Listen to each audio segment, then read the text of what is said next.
और बड़ी खबर ज्ञान वापी से जुड़ी हुई आपको बताते हैं। इस वक्त की बड़ी खबर आ रही है। हालांकि कोर्ट कमिश्नर को हटाया गया। कोर्ट कमिश्नर अजय कुमार मिश्रा को हटाया गया। अजय कुमार को कोर्ट कमिश्नर से हटाया गया है। इस वक्त की बड़ी खबर आपको बता रहे हैं। तो अजय कुमार को कोर्ट कमिश्नर से हटाया गया। ज्ञान वापी सर्वे से जुड़ी बड़ी खबर इस वक्त की आ रही है। तो ज्ञान वापी से जुड़ी है इस वक्त की बड़ी ताजा अपडेट हम आपको दे रहे हैं। वाराणसी से लेकर दिल्ली तक सुनवाई जारी और अब कोर्ट कमिश्नर को हटाया गया है। ये इस वक्त की सबसे बड़ी और अहम जानकारी निकलकर सामने आ रही है और आज का दिन भी काफी गहमागहमी यहां पर देखने को मिली है। हालांकि रिपोर्ट को लेकर अभी भी सनसनी बरकरार और लगातार संवाददाता अविनाश भी हमें अपडेट दे रहे हैं। अविनाश, आपका रुख करना चाहेंगे और इस वक्त की बड़ी और अहम जानकारी, कोर्ट कमिश्नर को हटाया गया। कहा है, मैं लास्ट ऑपरेटिव पोर्शन पढ़ दे रहा हूँ। 79 इस आशा के सहित विस्तारित किया जाता है कि वकील कमिश्नर श्री अजय कुमार मिश्रा को तत्काल प्रभाव से कार्यमुक्त अर्थात हटाया जाता है। विशेष अधिवक्ता आयुक्त श्री विशाल सिंह दिनांक 12/5/22 के पश्चात की समस्त कमीशन कार्रवाई की रिपोर्ट स्वयं दाखिल करेंगे। सहायक अधिवक्ता आयुक्त श्री अजय प्रताप सिंह विशेष अधिवक्ता आयुक्त श्री विशाल सिंह को के निर्देशन में कार्य करेंगे। अजय प्रताप सिंह स्वतंत्र रूप से कुछ भी नहीं करेंगे। दिनांक 12/5/22 के पश्चात की समस्त कमीशन कार्रवाई विशेष अधिवक्ता आयुक्त श्री विशाल सिंह के हस्ताक्षर से ही दाखिल होगी। प्रतिवादी संख्या 1 लगायत 3 की ओर से प्रस्तुत प्रार्थना पत्र 80 का प्रस्तुत किया गया है और वादनीगण की ओर से प्रार्थना पत्र 82 का प्रस्तुत किया गया है। इन पर आपत्ति जी पूरे आदेश में जी जो 2 अहम बातें हैं, जी 3 अहम बातें उसको एक एक करके बताइए। देखिए, पहली और सबसे गंभीर बात है कि ऑनरेबल कोर्ट ने कहा कि जो कमीशन वकील कमिश्नर नियुक्त होते हैं उनका जिम्मेदारी बहुत होती है। उनका पद जो होता है वो लोक सेवक की बात होती है, तो उनको बहुत पारदर्शिता और ईमानदारी से कार्य करना चाहिए। चूंकि मिश्रा जी के जो सहयोगी हैं आरपी सिंह, वो तमाम इंस्ट्रक्शन के बाद भी सूचनाएं मीडिया में लीक कर रहे थे, इसलिए कोर्ट ने बहुत सख्त कार्रवाई करते हुए उनको तत्काल प्रभाव से कमीशन पद से हटा दिया है और वो कोई भी कमीशन रिपोर्ट दाखिल नहीं करेंगे। कोर्ट ने ये लायबिलिटी विशाल सिंह के ऊपर शिफ्ट कर दिया है और ये कहा है कि 12 तारीख से लेके जो 3 दिन कमीशन कार्रवाई चलिए। विशाल सिंह अब एकमात्र व्यक्ति होंगे जो कोर्ट कमिश्नर होंगे जो एक संयुक्त रिपोर्ट पेश करेंगे। नहीं, अजय प्रताप सिंह जो है उनके मार्गदर्शन में काम करेंगे। विशाल सिंह ही मेन रिपोर्ट दाखिल करेंगे, अजय प्रताप सिंह उनके सहयोगी। और दूसरी चीज, जो डीजीसी सिविल ने जो अभी एप्लीकेशन दिया था, वादी ने जो अभी एप्लीकेशन दिया था, उन पे आपत्ति इनवाइट की है। इसका मतलब सभी प्रतिपक्ष को उसकी कॉपी दी गई है, उस पे आपत्ति आएगी तब उसका डिस्पोजल ऑनरेबल कोर्ट करेगी। ये जो एक प्ली थी जिसमें कहा गया था कि 3 अहम चीजों पे बात हो रही थी अंदर हटाने को लेके, डीजीसी सिविल के उस एप्लीकेशन पे जो वादी मुकदमा है और जो प्रतिपक्षी है सबको कॉपी दी गई है और उस पर आपत्ति इनवाइट की है। मतलब इस बिंदु पे डीजीसी के एप्लीकेशन पे जिसको जो कहना है ऑनरेबल कोर्ट को वो क्या करना है।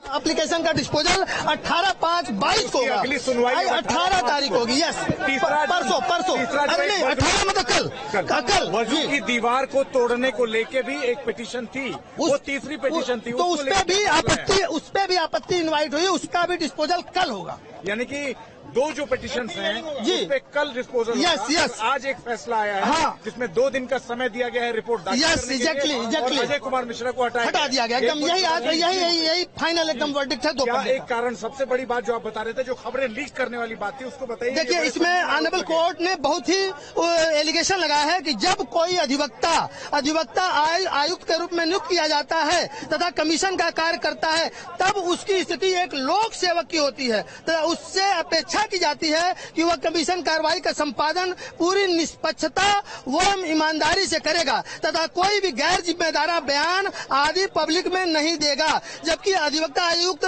श्री अजय मिश्रा के द्वारा अपने पदीय दायित्वों का निर्वहन अत्यंत गैर जिम्मेदाराना तरीके से किया गया है। चूंकि विशेष अधिवक्ता आयुक्त श्री विशाल सिंह के द्वारा यह प्रार्थना पत्र स्थिति स्पष्ट करने के लिए दिया गया है। अतः इस संबंध में उपरोक्त विवेचना से यह स्पष्ट हो चुका है कि अधिवक्ता आयुक्त श्री अजय कुमार मिश्र के द्वारा जो प्राइवेट कैमरामैन रखा गया था उसके द्वारा बराबर मीडिया उसके द्वारा बराबर मीडिया में सूचनाएं लीक की जा रही थी और जो न्यायिक मर्यादा के सर्वथा प्रतिकूल है।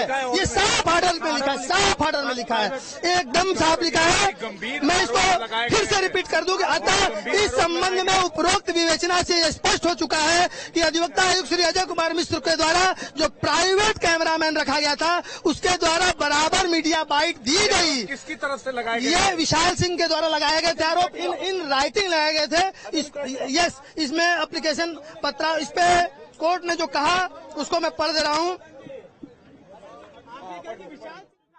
सुनवाई के लिए कि नहीं? सुनवाई के लिए है, वो माननीय न्यायालय के विचाराधीन विषय है, अभी इस पर कुछ नहीं। 19 तारीख को होगी। जी जी जी 19 तारीख। आज की जो 3 मार्च को कार्रवाई हुई है,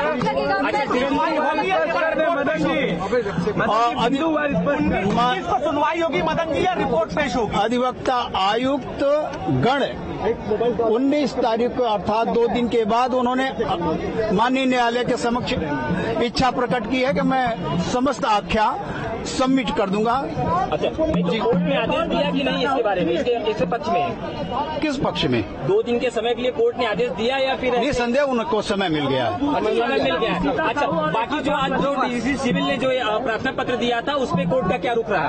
और सकारात्मक रहा। वहाँ पे जो मछलियाँ हैं उनके प्रति दया भाव रखते हुए माननीय न्यायालय ने पानी की आपत्तियां लेकर जो डीजीसी यानी शासकीय अधिवक्ता ने जो मछलियों को लेकर और अन्य बिंदुओं को लेकर 3 बिंदुओं को लेकर जो एप्लीकेशन दी थी उस पर क्या अभी आपत्तियां मांगेगा या उसके लिए खोलने के लिए जो आदेश दे दिया है जो बैरिकेड? वहाँ पे माननीय न्यायालय केंद्रित है मछलियों के विषय पे ही, और जो अन्य सुविधाएं अतिरिक्त मांगी जा रही थी क्योंकि वादी मुकदमा के यानी हिंदू पक्ष के अधिवक्ताओं ने उसका विरोध किया था तो उसको माननीय न्यायालय ने रिजर्व कर दिया।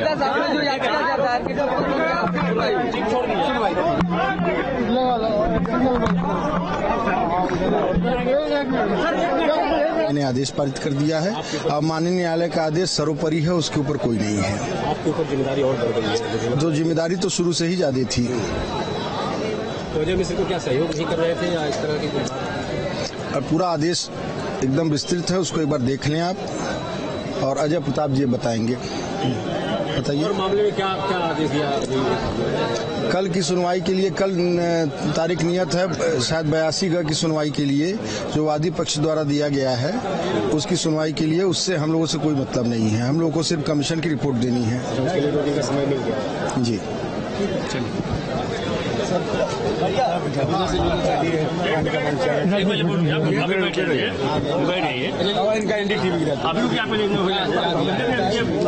दो दिन का समय जो है रिपोर्ट दाखिल करने के लिए जो स्पेशल कमिश्नर के द्वारा एप्लीकेशन दिया गया था उससे माननीय न्यायालय द्वारा 2 दिन का समय प्रदान किया गया है रिपोर्ट दाखिल करने के लिए।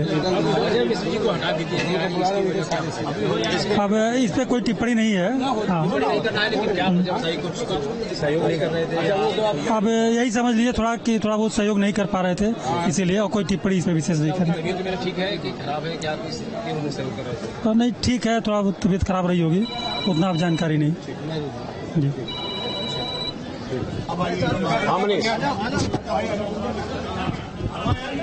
दो दिन का समय मिल गया। बाकी